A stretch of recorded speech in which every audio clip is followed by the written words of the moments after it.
జమ్మూ కాశ్మీర్లో ఘోర ప్రమాదం జరిగింది. నేడు ఉదయం రాంబస్ ప్రాంతంలోని బ్యాటరీ చష్మా సమీపంలో జాతీయ రహదారిపై ప్రయాణికులతో వెళ్తున్న ఓ టాక్సీ అదుపు తప్పి పక్కనే ఉన్న లోయలో పడిపోయింది. ఇక ఈ ప్రమాదంలో 10 మంది ప్రయాణికులు దుర్మరణం చెందారు. స్థానికుల సమాచారం మేరకు ఘటనా స్థలానికి చేరుకున్న స్థానిక పోలీసులు, సహాయక బృందాలు మృతదేహాలను వెలికి తీసేందుకు రెస్క్యూ ఆపరేషన్స్ నిర్వహిస్తున్నాయి. ఇక ఈ ప్రమాదానికి సంబంధించి పూర్తి వివరాలు ఇంకా తెలియాల్సి ఉంది.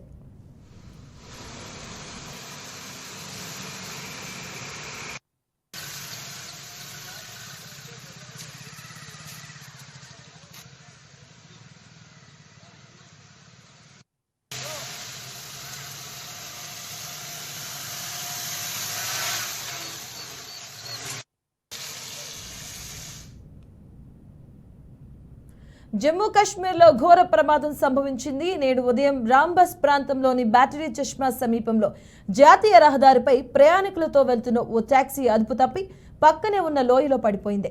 ఇక ఈ ప్రమాదంలో 10 మంది ప్రయాణికులు దుర్మరణం చెందారు. స్థానికుల సమాచారం మేరకు ఘటనా స్థలానికి చేరుకున్న స్థానిక పోలీసులు, సహాయక బృందాలు మృతదేహాలను వెలికి తీసేందుకు రెస్క్యూ ఆపరేషన్ నిర్వహిస్తున్నాయి. ఇక ఈ ప్రమాదానికి సంబంధించిన పూర్తి వివరాలు ఇంకా తెలియాల్సి ఉంది.